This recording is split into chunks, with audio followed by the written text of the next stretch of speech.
This topic.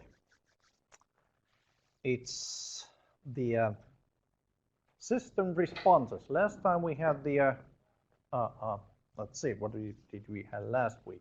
Last week you have the system fundamentals, and the first week the signal fundamentals.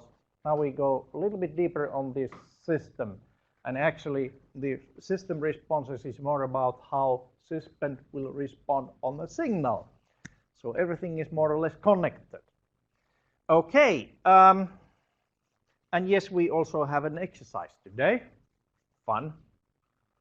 I also noticed that there were not too many returns on the second exercise yet. Okay, but we will discuss that one later during the exercises session. So let's start the show, so to speak. System responses. I'll do the same thing as last week. So I'm not speaking from these slides, but rather actually the just go through the ideas, and I'll use the whiteboard for the real show, so to speak. But anyways, so first, couple of words about the impulse response. What is impulse response? Well, that it basically says there. And fundamentally, impulse response is the response of the system to the, if the input is impulse function.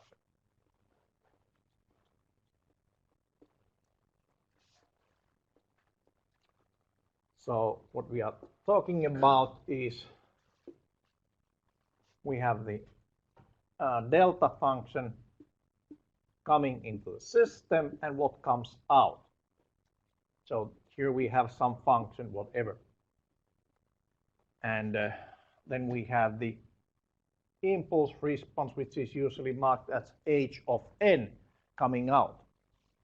As simple as that. That's the definition for any system where, for example, like that, where we have the input and output system, then the impulse response is simply delta function goes in, and whatever comes out, that's our impulse response. Easy. So for example, there's actually on slides, that's a good example. 4-point running average filter. So if we have the y of n in this example as 4-point average of subsequent values,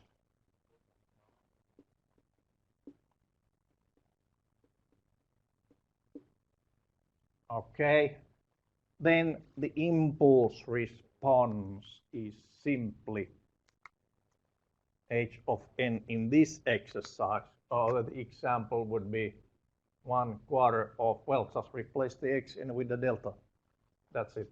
Delta n plus delta n minus 1 plus delta n minus 2 plus delta n minus 3. This was for very simple. For FIR or this kind of systems which is only output is a function of the input and its history, this is straightforward. Then you just replace the this x with delta. Okay, if you had a system with difference equation has the feedback term, then we will actually have y of n, or actually h of n equals to, well, that part and h of n, the previous values. Okay. So then you need basically some way of calculating the values. All right, let's see. Okay, yeah, some pictures of it.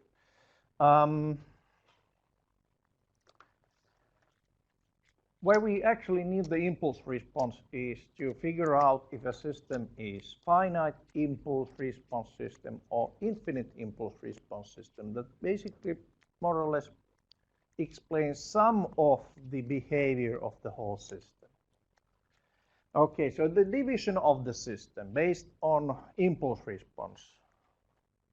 Simply, they are finite or infinite impulse response systems. And that part is called FIR system, or infinite, of course, is IIR. And the fundamental difference, FIR always, if whatever the impulse response looks like, it ends somewhere. So basically it's a finite length. Okay, finite length. Finite meaning it'll be 0 there and before, of course, 0. Finite. Simple. Whereas the infinite impulse response system, oops, no, well, just really like that. Could be, for example, something like this. Earlier, we had a system that was sampled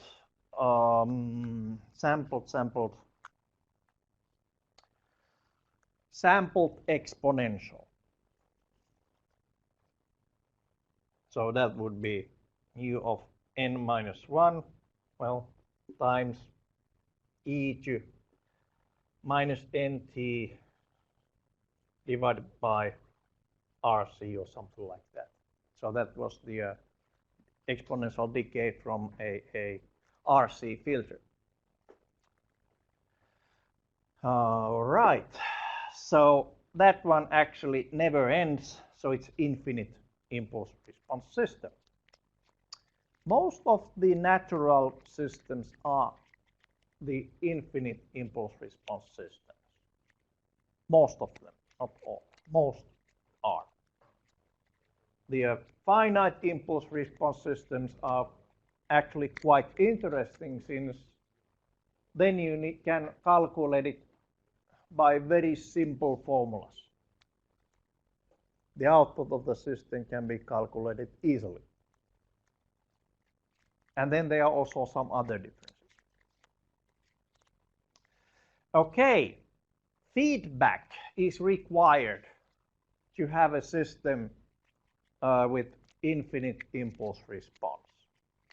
But it's not guaranteed that a system with feedback would have an infinite impulse response system. Okay, a couple of words about that.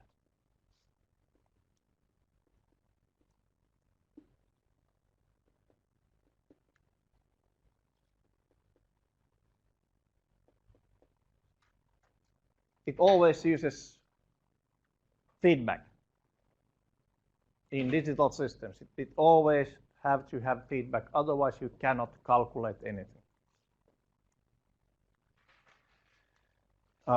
The feedback here would be actually that the next value would be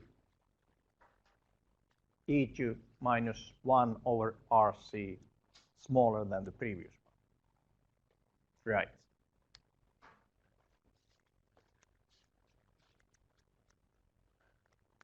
So that's how you get an exponential decay. So you basically just have a one portion of the previous value, and that's your next output.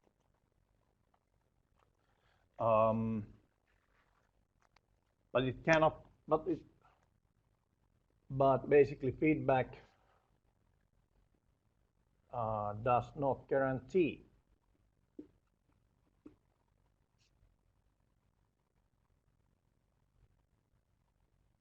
Cool. Yes.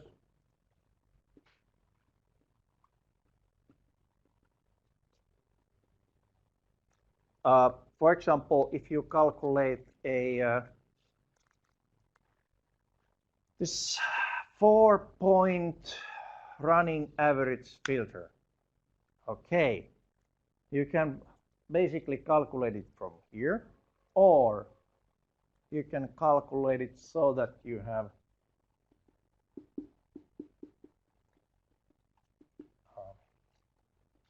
let's see, running average y of n can be also 1/4 of x of n minus x of n minus 4, so that we will actually add the new value and remove the previous value plus y of n minus 1. Okay, that does the same trick with less memory requirement, or less actually. You don't have to then do so many calculations. 5 point, still the same formula, you just change that one and that one. 100 points, you see the basically the difference. 100-point sum every single time you move the time for one step. Okay, you take 100 times the sum. But this way, you take the current value, take out the oldest value from the system, and add it to the previous average. It has feedback, but still it's the same finite impulse response system. Okay.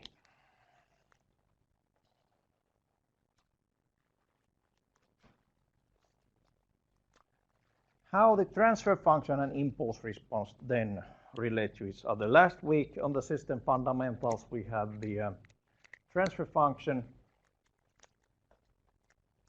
Can I get it here? Probably. So basically, transfer function is exactly the same as so-called Z transform of H of n. Okay. So not much things to worry about here. It just helps us later on.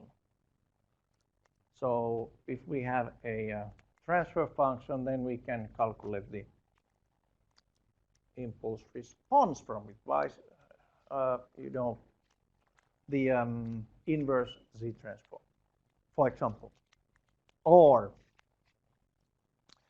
this is also the fundamentals of filtering, what we are talking about here. So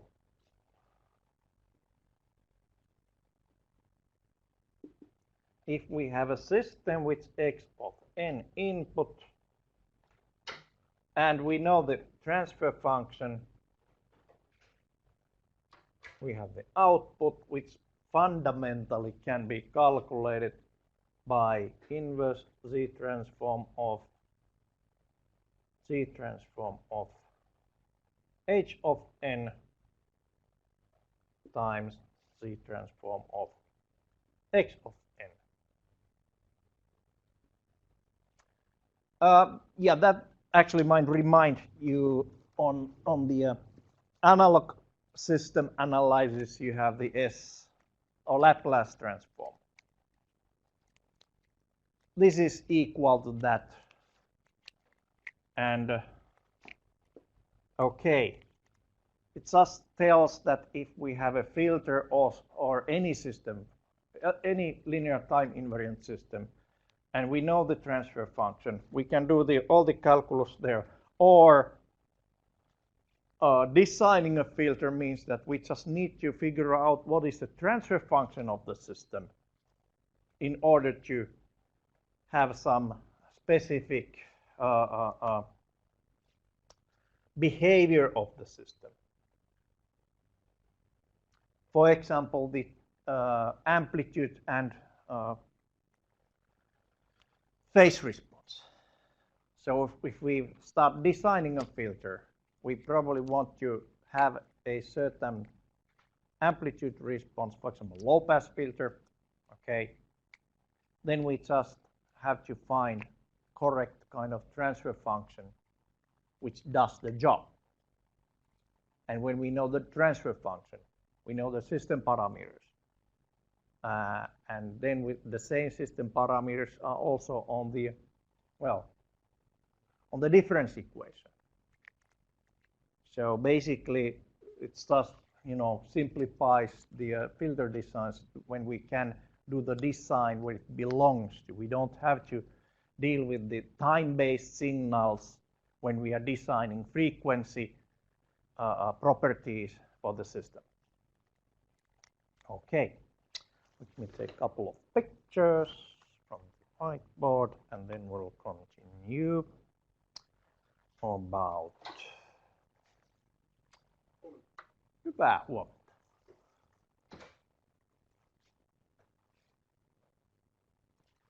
Then we continue about the zeros and poles. Okay, fundamentals last week. System fundamentals. Systems, linear time inverted systems, have the zeros and poles. Maybe I should a little bit, oh, this will be messy.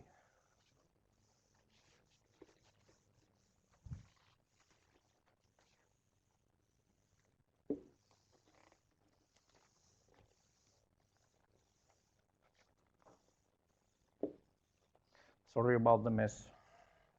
Can't help it. It's here. Let's see, the black is not a good color here. And it gets even worse. Okay, we need to do something about that one at some point. Maybe you know, on this winter break, we will get some help for that one. Okay, so zeros and poles. Let's start.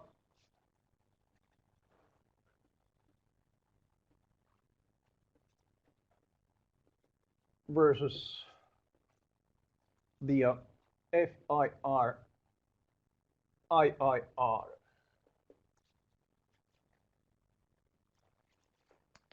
So if we have a system, difference equation,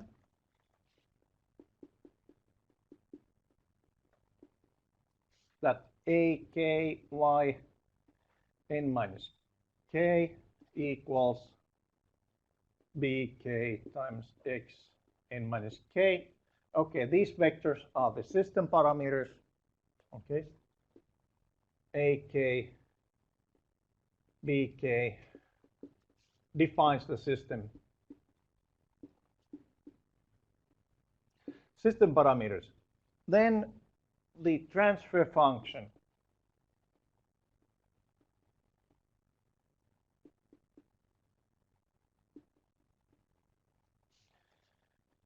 H of z is equal to sum of bk times z to minus k divided by ak times z to minus k. So, okay, so basically we have the same system parameters both in time-based representation of the system and the frequency space representation of the system. So it's the same system, two different representations. Okay, and this has, say, n poles and zeros. We can also then, not pk, calculate the roots of the system.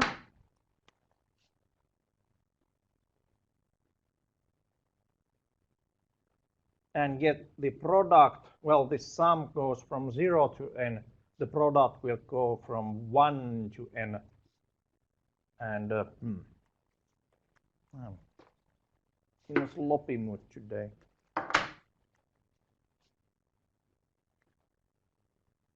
We get it in this form. So we just calculate the roots. And that's simply in MATLAB, you can just call roots of that polynomial with the same system parameters. Okay. Or just say z-plane, it shows you the zeros and poles. And now, if we have FIR system,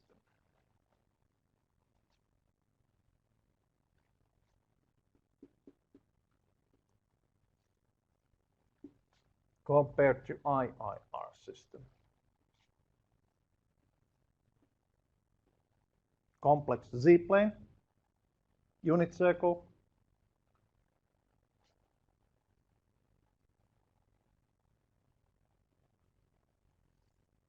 same thing here. On FIR systems, what makes it a finite impulse response system is that it has, well, zeros and poles. Let's see, I can use some colors here. Zeros are blue and poles on red. So zeros can be anywhere. They can be on unit circle. They can be, for example, something like that on both sides of the unit circle.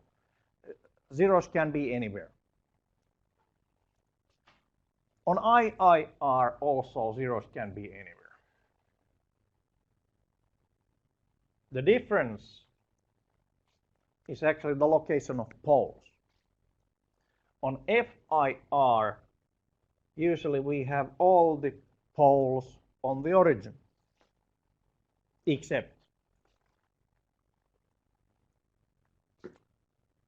it also can be at the same point as 0. Okay, so that's also legal for FIR. If you have basically you have compensating zero and pole in this product. So you have exactly the same spot here for zero and pole, which means that you can basically get rid of those on the transfer function. And that's actually the case in here. So that would be legal for FIR. So same thing actually goes also with the IIR. Still, we can have these, but if we have any poles which are not here or there, but on this, say, between 0 and 1 without a compensating 0 point, that's guaranteed to be an IIR system. Okay, so these will make the system IIR. If these are outside of the unit circle, then the system is not stable. So they must be somewhere in here, 0 and 1, for useful system.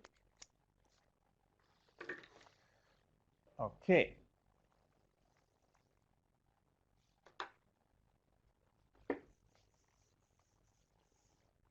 So finite impulse response or infinite impulse response system, you can take a look at the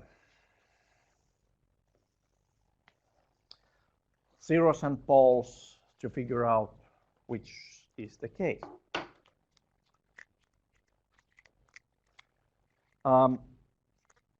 Okay, so we have the steps. No, not step. We have the impulse response, so unit pulse response. Then we also, of course, have the step response.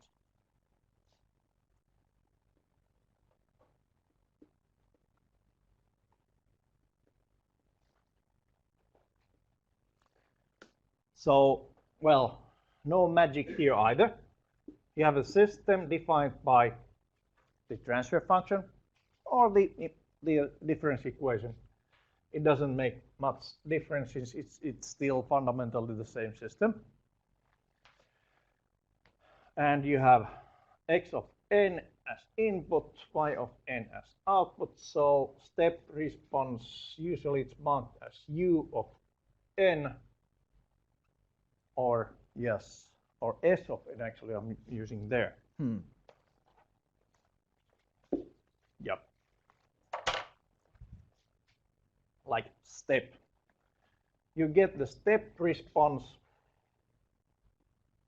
if you feed in a step function. And that's the definition. So whatever the system is, you want to calculate the step function, you just feed it in and then it comes out. So it's a system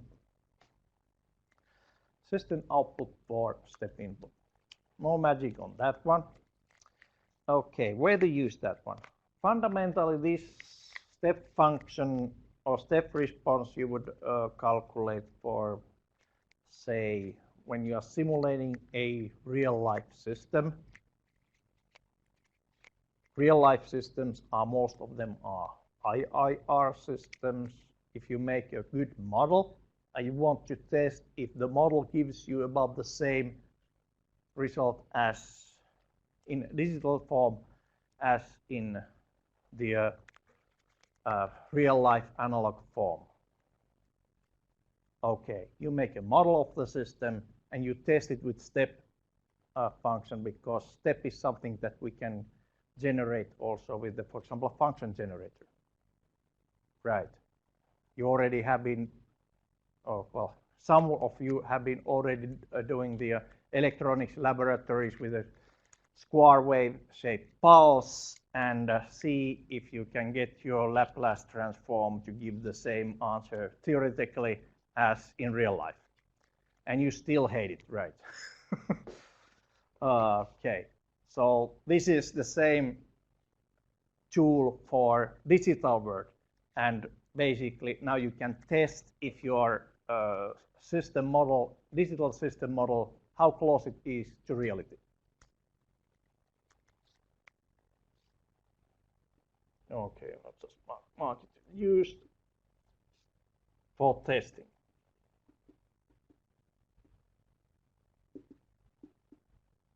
Digital model.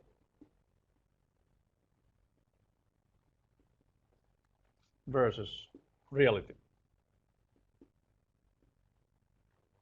Real thing. Okay, that's basically one use.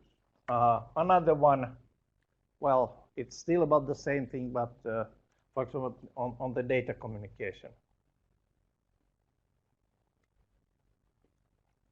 Then you don't have the just single step response, but you have basically up and down going step.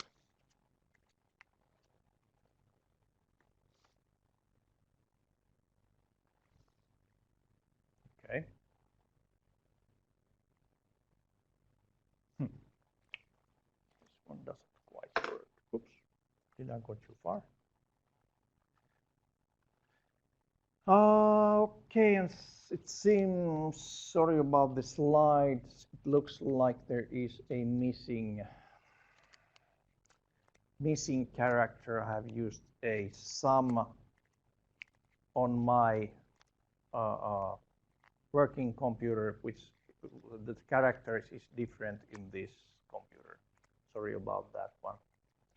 So arbitrary signal response, meaning just how to calculate the output of the system for any input.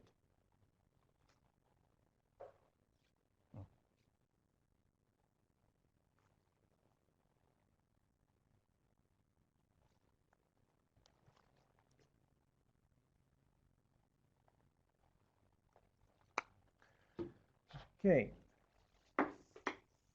But I think we'll leave the arbitrary signal response to the exercises part. Makes more sense. Since we are not going to calculate those system output values for real input by hand. Computers are that for that.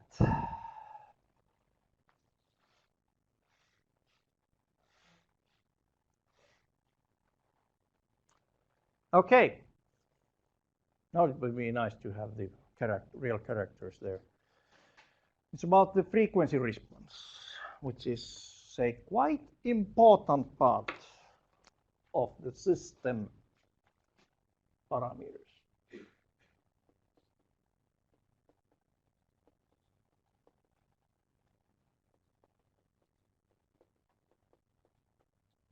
Frequency response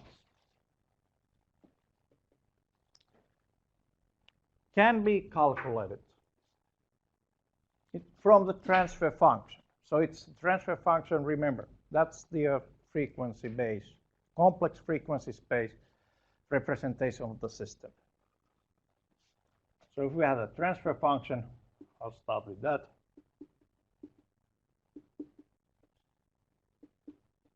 It's just h of z, where z is any complex number. Okay, complex numbers, nothing to worry about basically. It's just a one way of showing the phase of the signal in addition to the signal strength. So for any system, the frequency response would be simply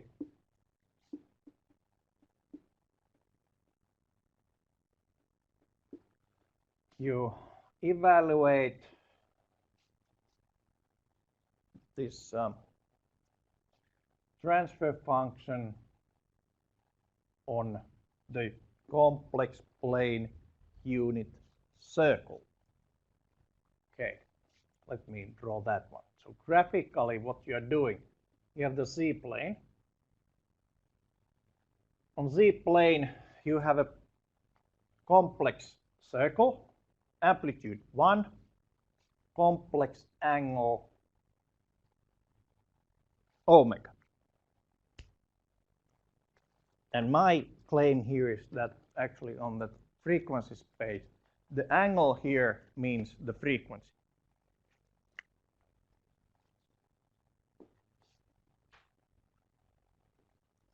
And this helps actually for us to characterize the system when we're using that way, since the other way of taking into account the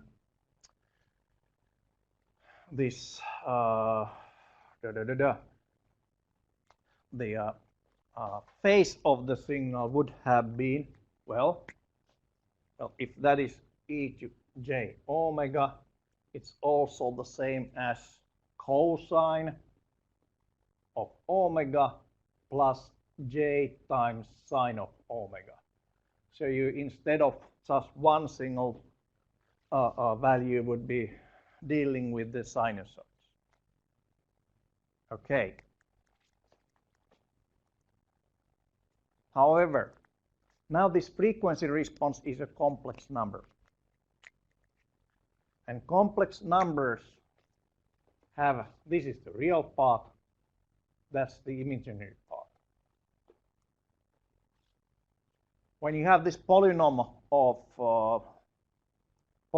of e to j omegas. Okay, do we still have the, no, we don't. So if we have a transfer function, it's still this, for example, this one, 3k times z2 minus k, ak times z2 minus k. Actually, what you have here, you replace those z2 minus k's with e to j omegas. Okay, so it gets a little bit complex. Fortunately, we don't have to care about it since we have a complex calculator called MATLAB. It takes care of the complex numbers for you. So basically what we can do is then just concentrate what is really important here. The frequency response. I said it's a complex number. Let's concentrate on the omega later on. Right now it's just that angle that represents the frequency, physical frequency. h of j omega equals, well, I said it's a complex number, so there's the real part. And then if we want to be really tricky, we can show this ratio of those. So basically the complex angle separately will just e to j omega, no, not e to j, not omega. The product will be actually the phase response, theta, which is a function of omega. Okay, so I'd say it's a complex number. Yes, it's a very complex number actually. Okay, so this one, even for a simple transfer function, simplest would be the say 2-point average. Then you have two different z2 or e2 minus j omegas there, and then you need to figure out the sines or cosines and such kind of things if you did it by your hand on paper and pen. But when we have a MATLAB, we just calculate the result. Okay, so in this formula, actually, this part is the amplitude response or magnitude response.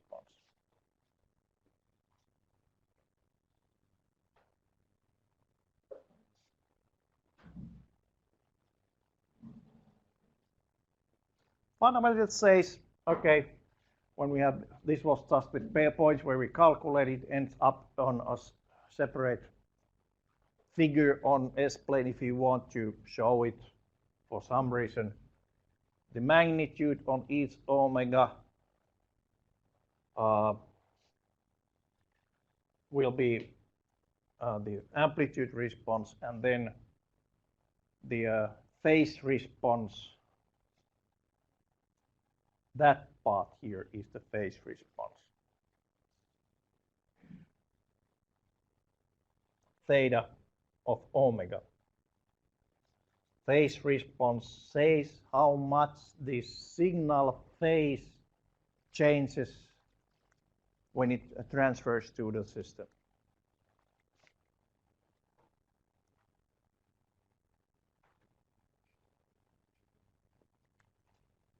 Showing what this complex number actually is all about, it will be just messy and not really informative. I'll take another approach, what it really means.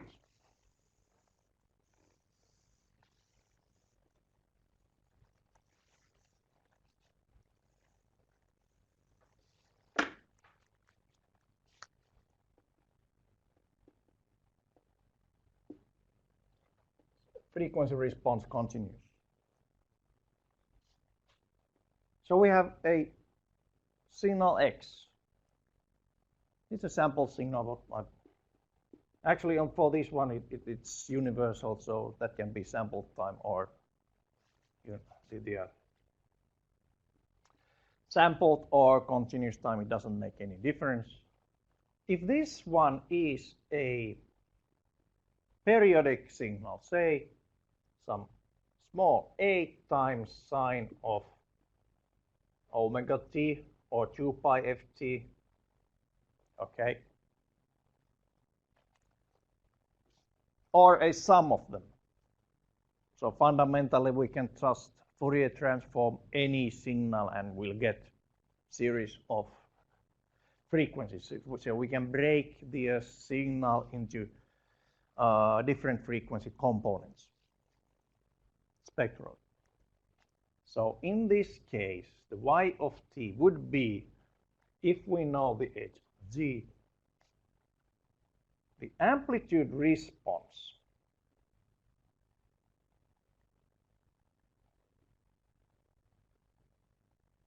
at that frequency omega times the amplitude. So magnitude response basically just, this is the new amplitude or output amplitude It's still the same sinusoid, omega t, but it also have that one.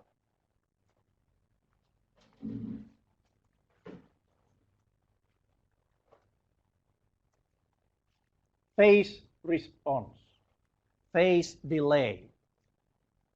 Okay, couple of colors.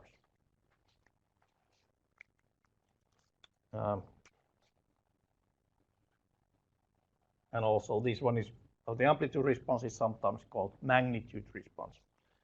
So amplitude response, blue, and phase response, which is just the angle part of that complex number, red, same thing here.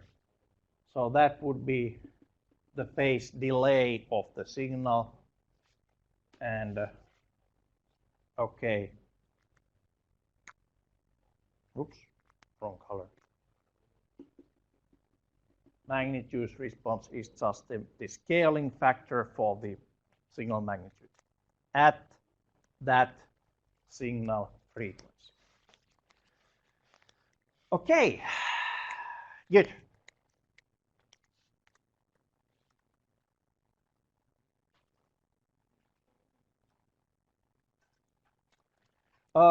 Something useful.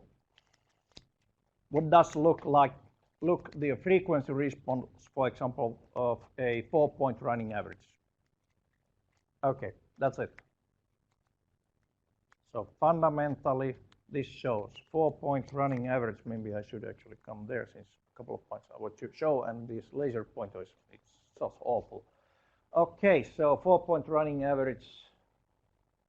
It's a low-pass filter. Well, this is the frequency. Again, don't worry about the omega. It's a normalized frequency here. We don't care about the sampling rate yet. So these are higher frequencies, these are lower frequencies. This is the magnitude of the output. Okay, and it looks like it actually suppresses the higher frequency components. Not too much, but still. So it has about 12 decibels of attenuation at here.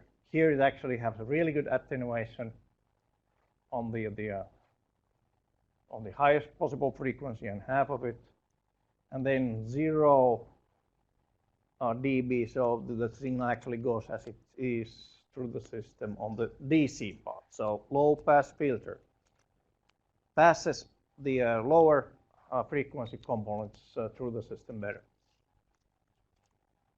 Okay, and that's the phase response. Looks quite linear to me. So fundamentally, we have the phase response starting from here, and it looks like that is a straight line. And yes, it is.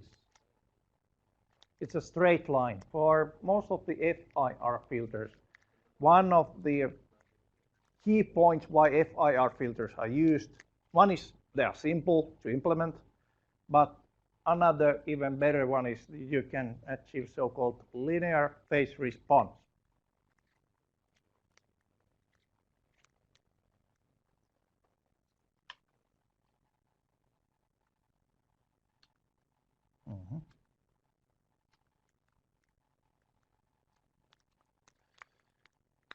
Okay. I have animation, zero pulse, and amplitude response. Let's see what happens if I click that one. Do we get an animation? Ooh, yes, we are getting an animation. Okay, that actually, the lower part is a zero pole plot, Argand's diagram. Circles are the, let's see, can I get the full page? Well,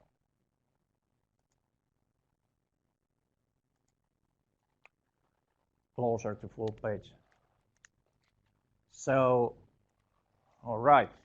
So lower part, that's a zero-pole plot of an arbitrary system. It has 3 of those zeros on the unit circle of those angles, and then we have the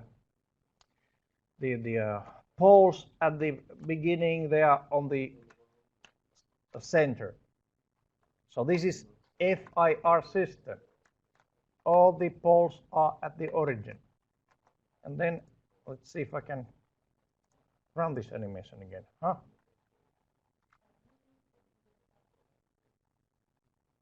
There. I start actually calculating the amplitude response there. Wow, that's fun. So that point shows the angle here. Okay.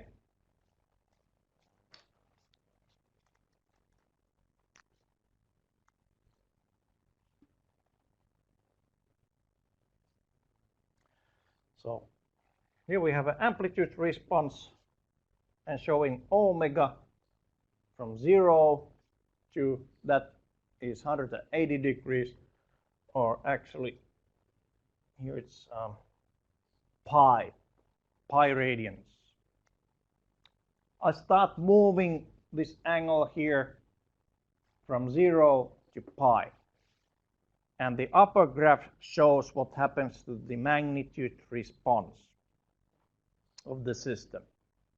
So it starts from magnitude 1 in here, okay?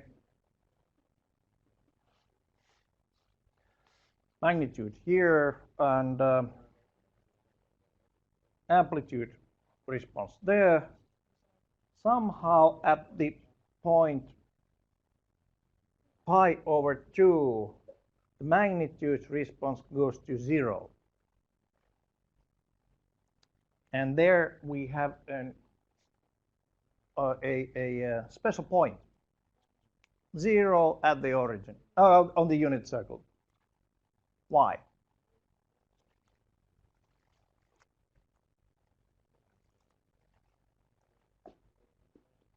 Amplitude response, e to j omega.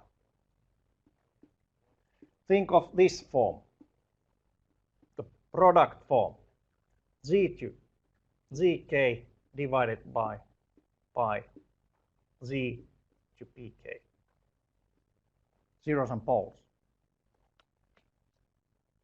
These are actually locations on the unit circle, on this z-plane.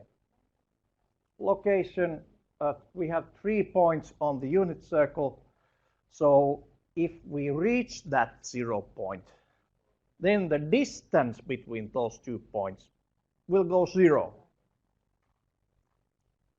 So actually, when you take a closer look on this form of the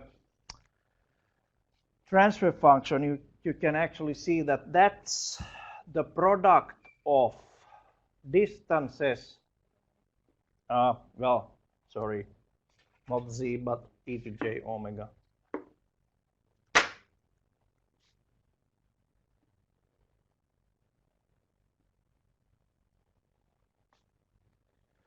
Of distance says between that e to j omega point to the 0 point. That one is same thing, but between e to j omega to pole. There we have only zeros. Well, no. Yes, we have the poles, but as you can see, the distance is remaining constant. That red line there is actually a distance to those poles, that one.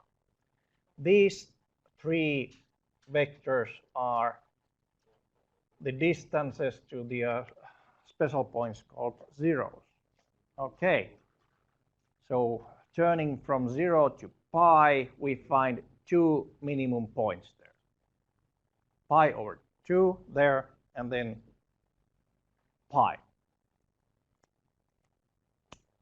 Wow, that was fun animation.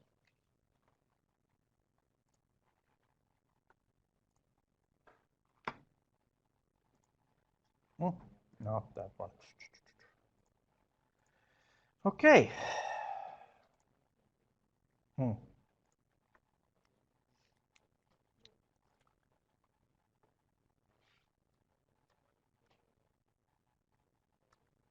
So there's an explanation also how it calculates.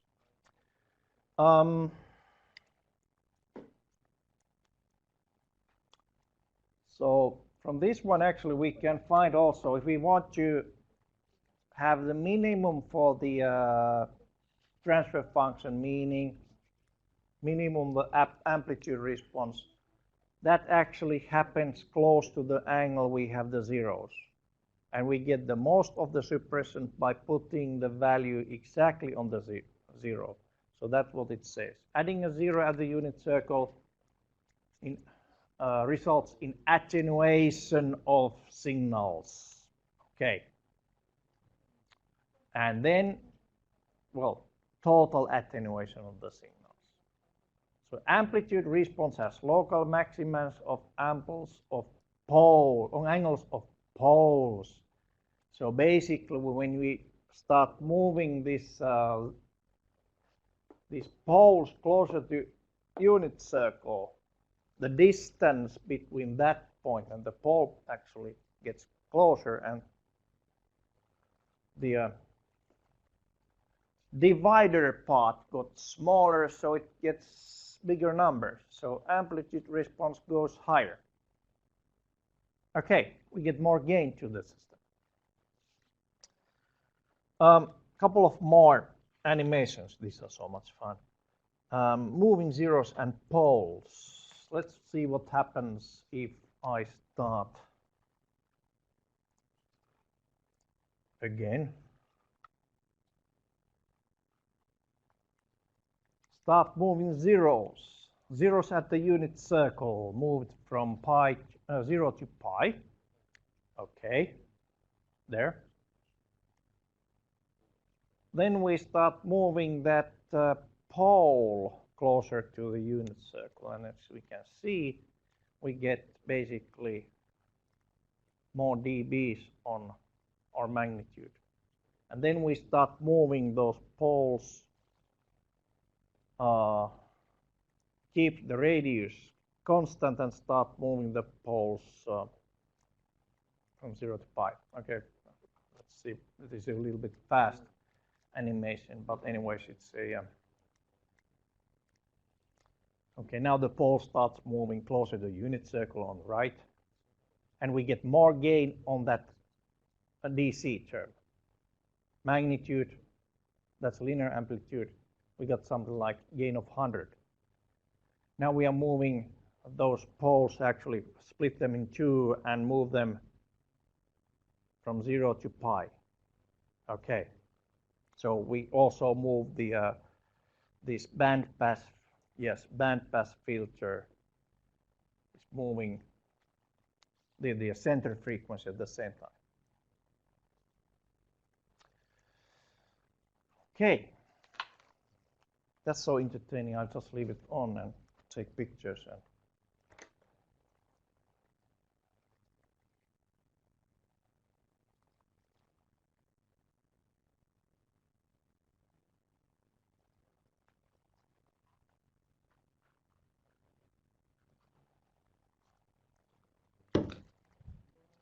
then move on.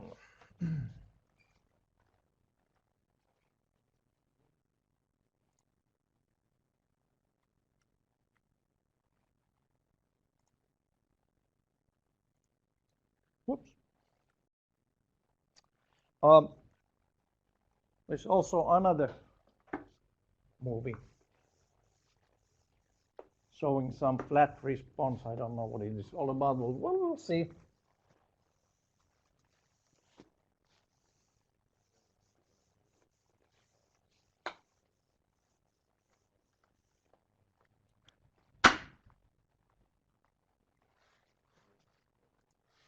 I don't remember anymore these. Oh, yes. A flat response, a simple zero-pole plot. We have three zeros from plus minus pi over 2 and pi. And then three of those poles on a kind of strangely located on the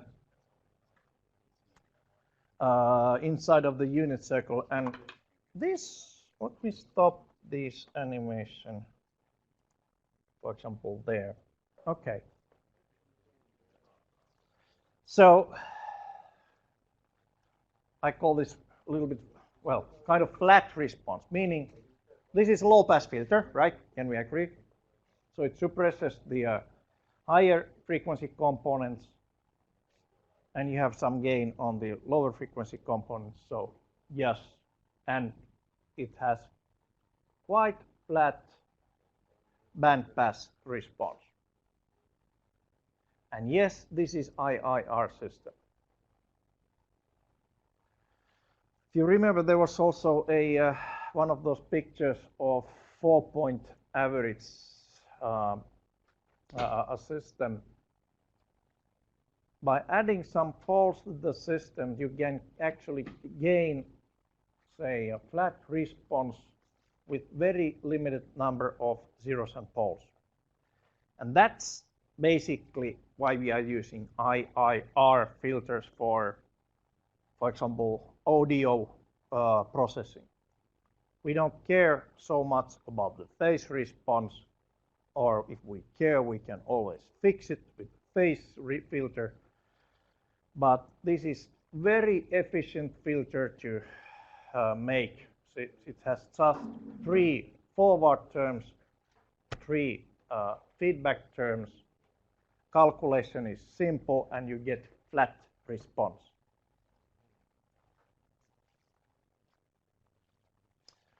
Okay, next.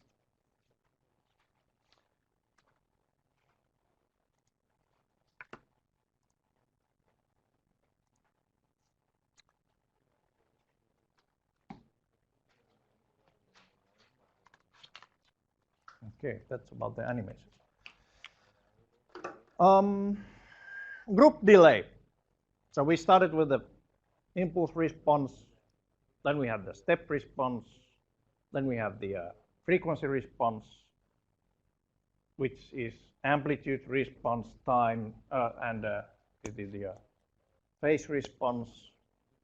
Another one is the magnitude of the complex value. Another one is the phase angle of the complex value. Then we have this group delay. Okay.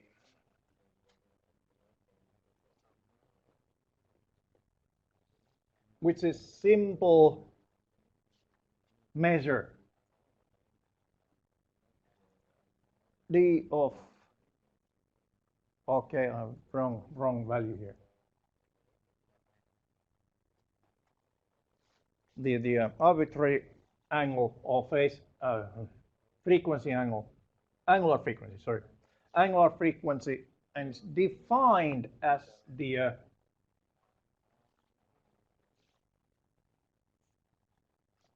derivative of phase response.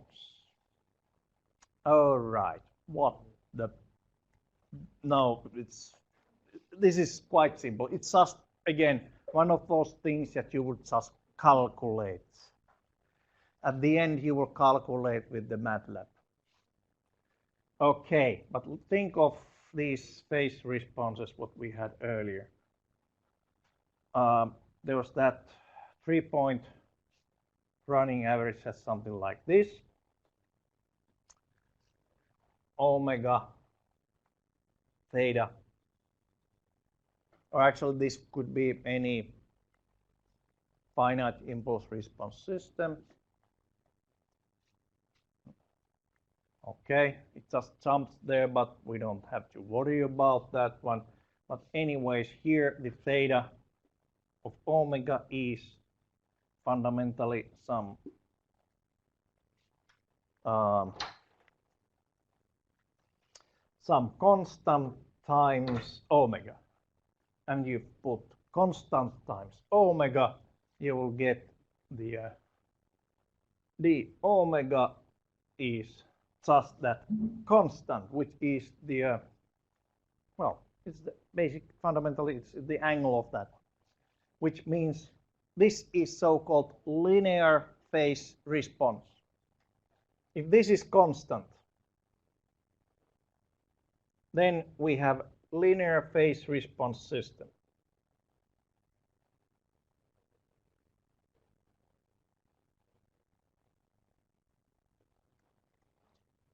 What it means in this equation here,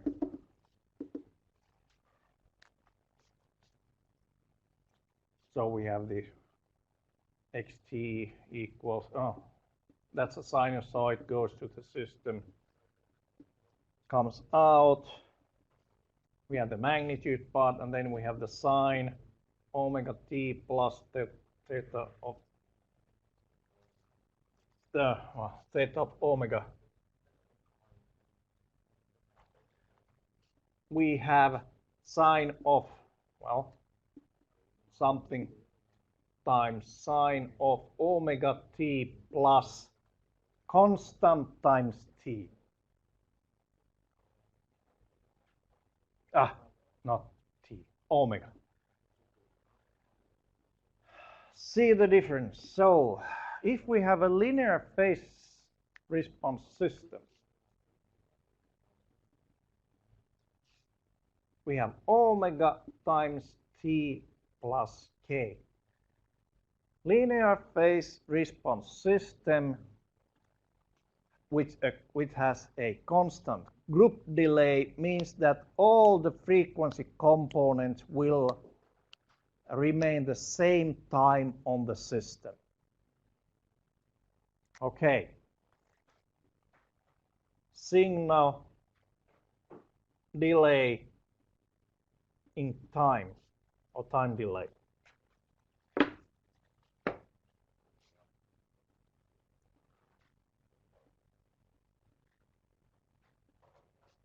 Is also constant, doesn't depend on the frequency.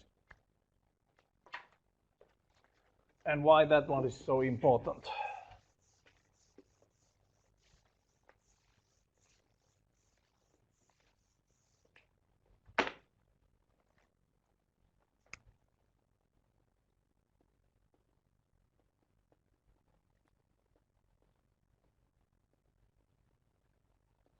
So linear phase response. So d omega is constant.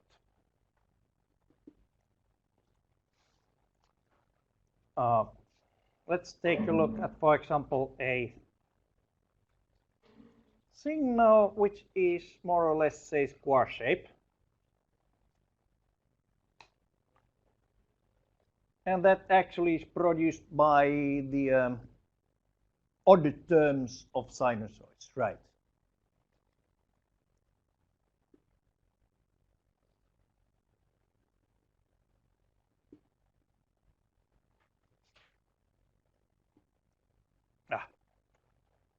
Omega 0 times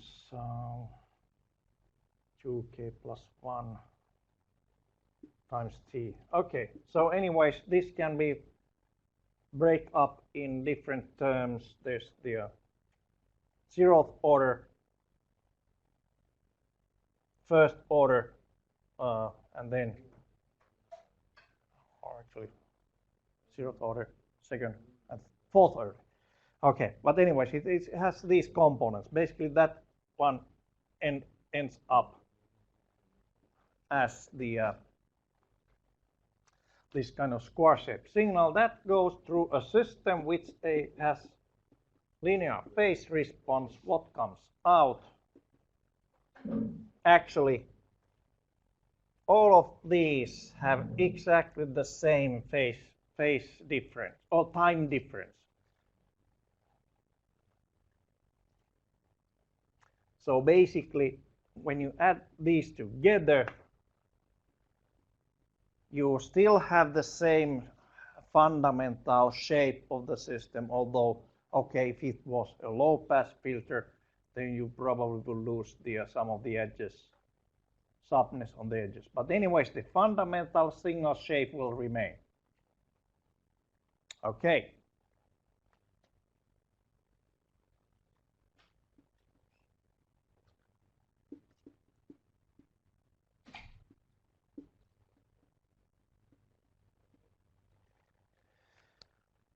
But if you have a nonlinear phase response, you will start getting a time difference here.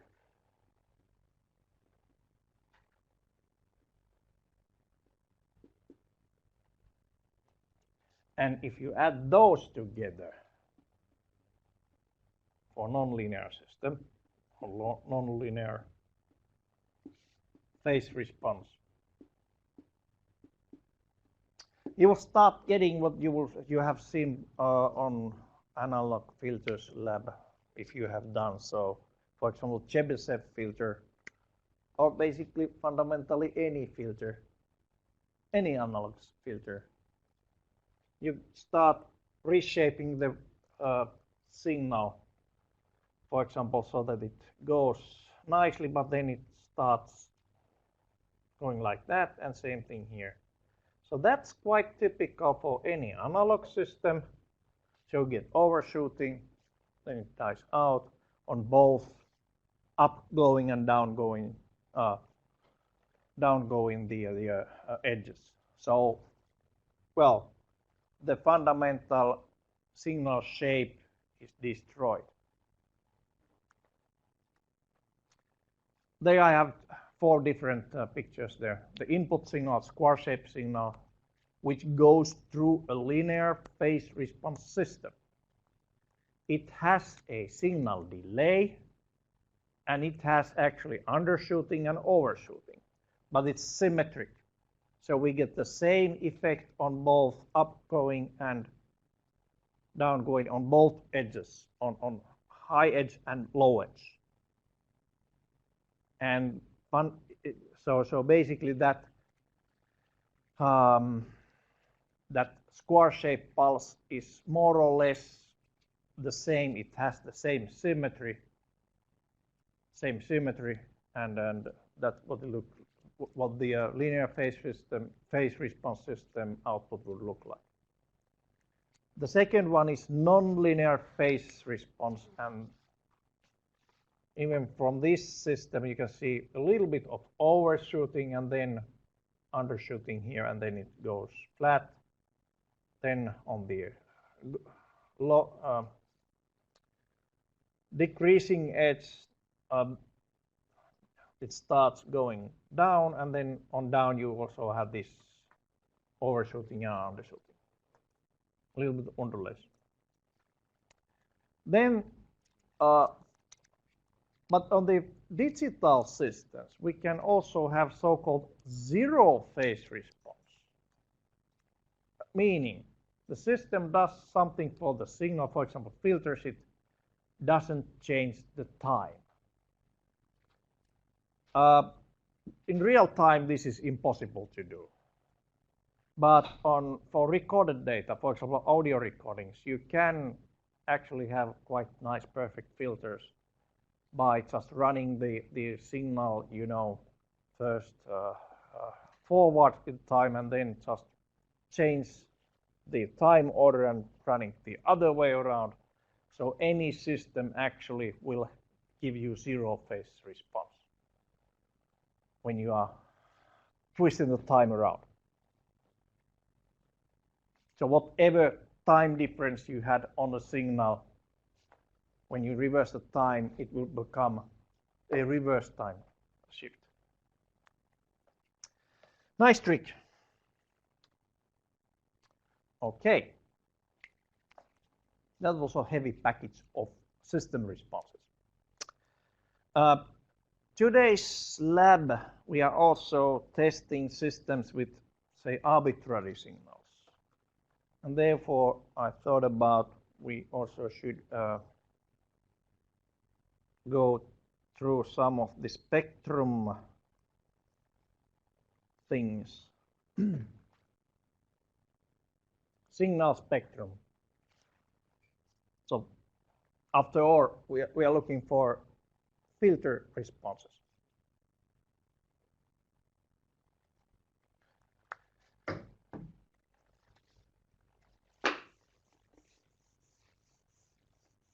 And also give some light on that magic omega, what we have there, angular frequency. From 0 to pi, what does it mean? Okay, so spectrum analysis.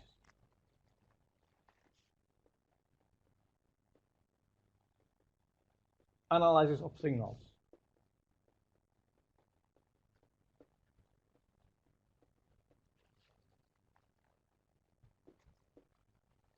It's based on Fourier transformation.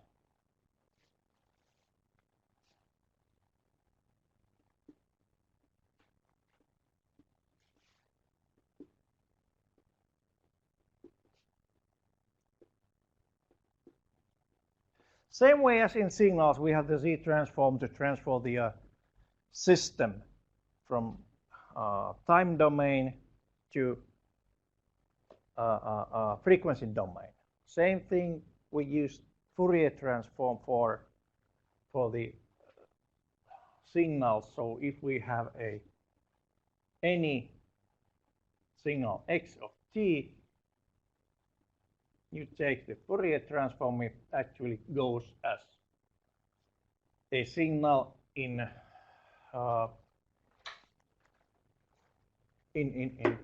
frequency space. Not this. Sorry. Omega. Small omega. For discrete time systems, it's the same thing, but for discrete time signals, we use the discrete Fourier transformation, DFT, of x of n, which you can check from the internet what it looks like. Anyways, it's an ugly sum of x of n times e to j some omega, well, omega and so on. I don't remember it by heart. It's not that important. Okay, what is important though is that basically after this one, the signal is on the Fourier space, on the frequency space, and now we can do some tricks about it. For example, calculate what is the power of the signal at certain frequencies. Power spectrum.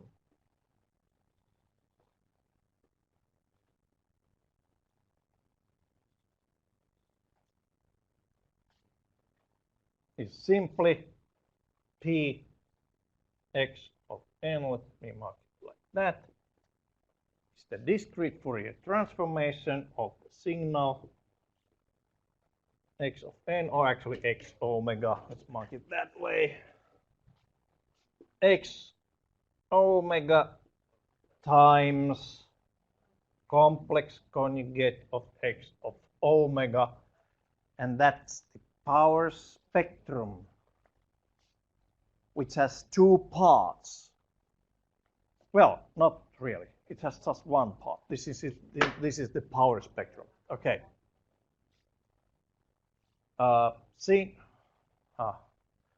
Number times the Fourier, number times the complex conjugate will result into just a real number, right?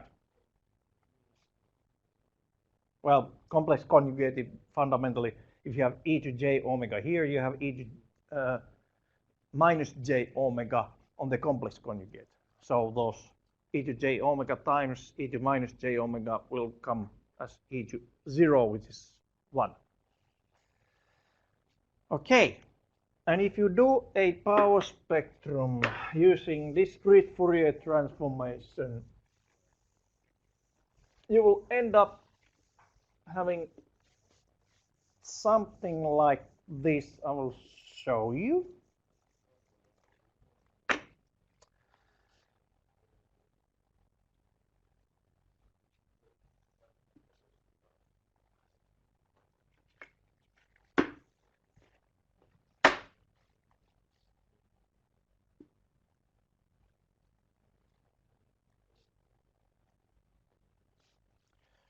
That's the omega.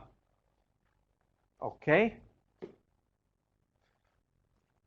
You will get the power spectrum, px, which may actually look something like this.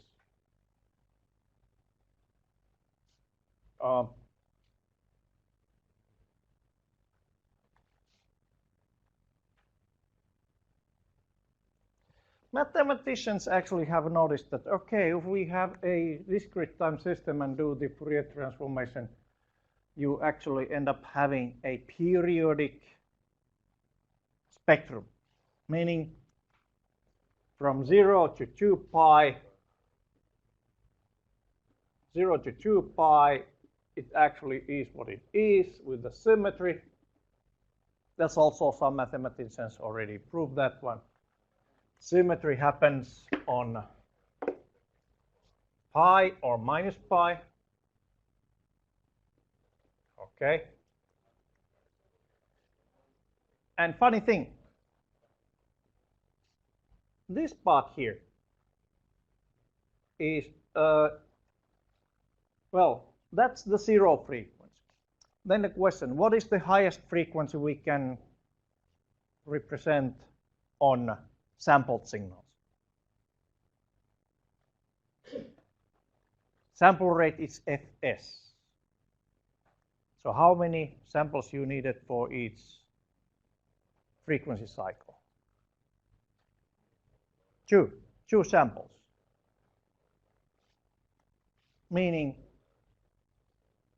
at that point we have sample rate over 2. Okay, now we have a mapping. This one here is just minus sample rate over 2. There's also a nice name for this sample rate over 2. That's actually Nyquist frequency.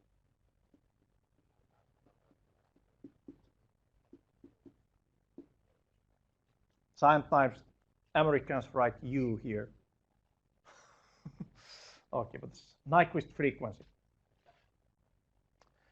So basically the Fourier transformation maps the signal if we have n samples of signal, not the infinite length signal, but the n samples of signal. It maps it between minus fs2 to fs over 2, or actually from 0 to 2 pi, it's still the same thing.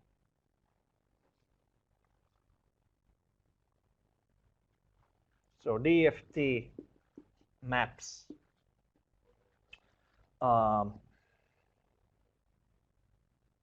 the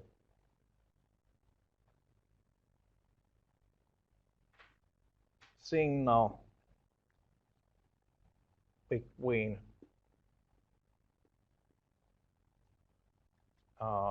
minus fs over 2, well, actually 0 to fs, it's easier to write that way. 0 to fs. And if we had basically n samples, then we can also start calculating the how good resolution we get. If you Google the discrete Fourier transformation, you actually find that you go through this calculation for each point for n times. Okay. Actually, I'm missing another sigma here, I think. Discrete Fourier transform. Okay. Or do I? No, I don't. Sorry. Strange. I don't remember anything anymore. Okay, if we have n samples, it means that the resolution here is simply fs over n. So we get from the discrete Fourier transformation, we get the mapping from n time-based samples to n frequency-based samples. If the time base is from anything, anywhere to anything, but anyways, the n samples are mapped in between 0 on plus minus Nyquist frequency. So frequency resolution is simply delta f equals fs divided by n. Exactly the same mapping is also in the systems level.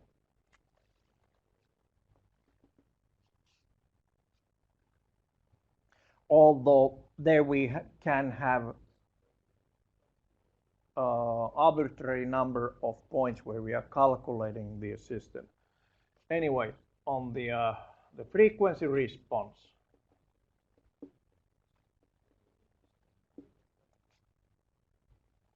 the amplitude response, and then we have the phase response, h e to j omega, capital omega, that is theta of capital omega.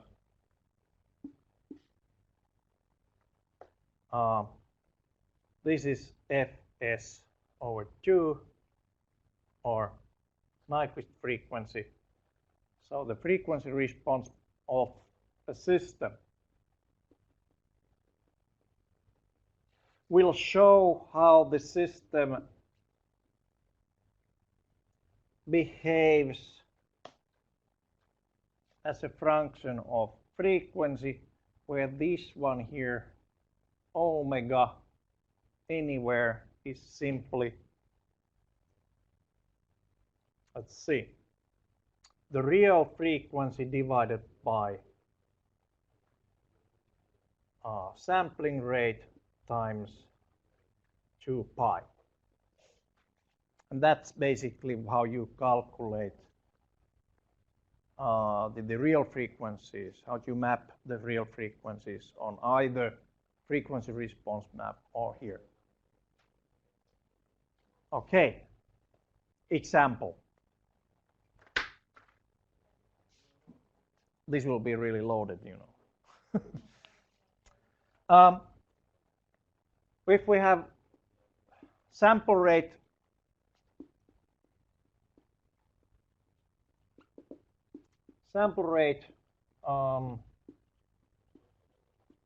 fs equals 2 kilohertz or kilo samples per second. Hertz is measuring the frequency. This is rate, different thing. Rate basically means how many samples is taken in a second. Nyquist frequency that way is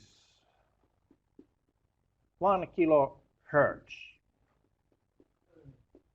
Okay? And 3-point running average had this one on the middle, so it actually suppresses at 500 hertz. Okay. So that's where the mapping actually comes into light.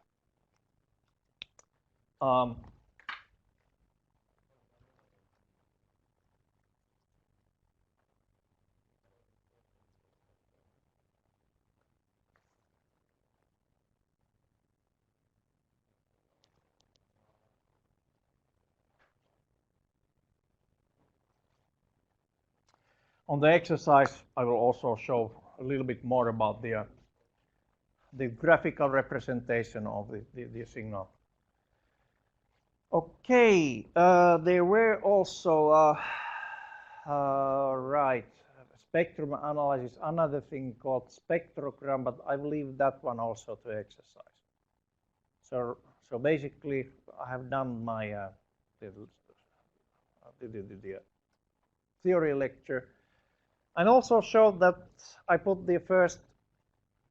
on the first lecture I also had these questions for self-study, and I got some results out of it. I'm not showing those to anyone. So that's totally for you to check out if you understand something. But anyways, I also made this one. I noticed that, okay, it might be a good idea actually, based on that test. There are some questions, only a few of them. If you don't understand what I'm actually talking about there, there are some reading material. So check the reading material and answer the questions. So basically, if you don't understand the question, then it's no use to just try your luck, since it doesn't work. I'm not grading them. It's fundamentally totally up to you to take them the test, self-test or not. But if you get all of those questions correct the first time, I would say you are in quite solid foundation also on the theory.